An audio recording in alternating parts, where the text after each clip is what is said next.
back to the Bears Den. Today Tristan, Gabe, and myself, Connor, will be going over a few topics today. We will be discussing some topics that relate to the novel Lord of the Flies written by William Golding. In the story The Lord of the Flies, a group of young boys crash land from an airplane on a remote island. The story shows how boys try to conform to the conflicts that arise on the island. Many different problems occur in the story, such as boys turning savage and struggles to survive on the island. A key point in the story is where the boys become savages and turn on one of their own boys. This resulted in the boys attacking and killing a neutral character in the story named Simon. This brings up the question, why were the boys acting like they did throughout the story? This may be caused by many different factors, such as social conformity, mob mentality, and even their morality. So Connor, what are some examples of mob mentality in Lord of the Flies? Well, to start it off, mob mentality can also be known as herd mentality or gang mentality. It is when choices or morals can be influenced by their peers and other people surrounding them, leading to rash and bad decisions. There's examples of mob mentality such as the riot in Vancouver that took place back in 2011. This happened because the sport fans were emotional and angry about losing, and it only takes one act of violence to turn the crowd into a mess. Once people commit to an act like that, others will follow the rioters' lead and begin destroying property or hurting people. Tristan, could you tell us a bit about mob mentality in the book? For sure, Connor. Mob mentality takes a big part in the book The Lord of the Flies. There are many instances in the book, but the biggest one takes place in Chapter 7. After Jack and Ralph and his posse of hunters return from an unsuccessful hunt, they all gang up on one member named Robert. They pushed him into the middle of a circle and started screaming and shouting. Once Jack instigated the problem, the other boys looked up to him, joined in, and started jabbing at him with their spears. The mob/herd mentality in The Lord of the Flies develops throughout the story because the boys lose their own morals, values, and principles to follow the proud and aggressive leader Jack. Gabe, could you tell me why people get sucked into mob mentality so easily?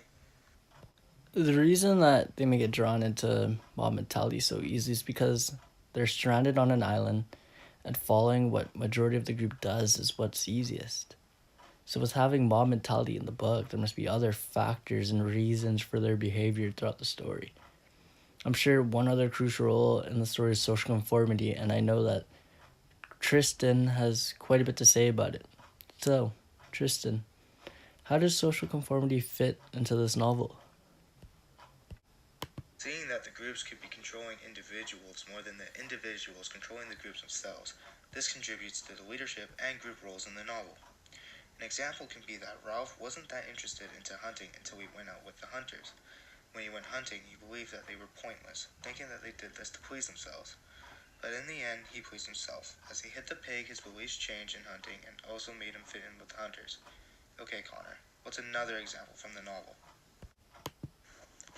Okay, well, I remember how the boys changed into full savages instead of being their normal childish selves. This can be seen when the boys sodomized the mother pig in Chapter 8 of The Lord of the Flies. The boys who were normal when they had landed on the island changed into complete savages, thinking that this was okay. The thing here that really disgusts me is that they also put the pig's blood over them and thought it was funny. Their behavior completely changed just because there was no one supervising them. Yeah, that was pretty disgusting to read. What about you, Gabe? Do you have any other examples? Yeah, Connor, another example is when Simon died. But before he died, the boys changed their behaviors, becoming so savage and pretending that Roger was also a beastie. They pretended like they were killing the pig and were chanting, "Kill the beast, cut his throat, spill his blood." This ritual that they called a dance turned into a warm-up almost. While they were doing this, Simon was running out of the forest after being passed out for a while. When he was running, the boys believed that he was the beastie coming after them. Because of this dance, they threw the spears at Simon without even thinking that he might not even be the beastie. Even after they kill him, they don't even check what they killed, even what it looked like. And this is why it's so tragic. This behavior that rose within themselves that made them fit in this group is what caused Simon's death. Wow, that was a great example of social conformity, Gabe.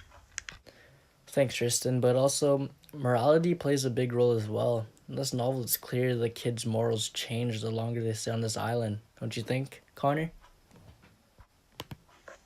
Yes, I would completely agree with that statement. I can recall that moment one of the younger kids tried testing the repercussions when they threw rocks directed towards another child. Over time, it's pretty clear their morals are changed with no adults being around to watch over them. There's another really good example of how their morals differ from when they first crashed on the island. In one of the chapters, Jack and his hunters leave the group and end up hunting a pig. It gets quite graphic as the immaturity of the boys begin to show as Jack and these other hunters graphically sodomize the poor pig and they had hunted. This is just one of the many examples that show that their lack of ethics and morals, which possibly is a reason why they act the way they do throughout the story. I mean, it is pretty clear they begin to lose their humanity over time.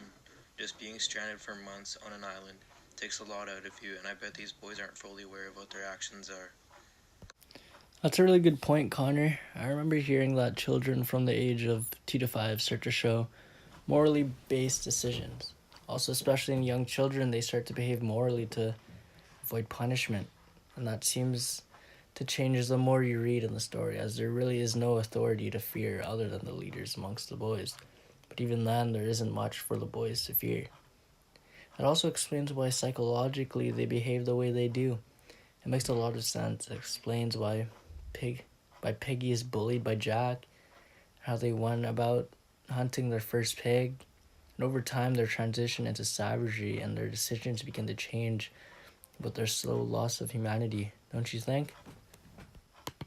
And with all these in mind, with mob mentality, social deformity, and their morality, it isn't too hard to believe why they did certain things psychologically. Well, that was quite the discussion, and we went over quite a few topics to explain the mindset of these boys in the story, The Lord of the Flies. With all of these in mind, this novel is full of deep topics such as their psychological well-being, and we from The Bear's Den hope our viewers take a chance to read the classic novel. And from Gabe, Connor, and I, we hope to catch you next week from The Bear's Den.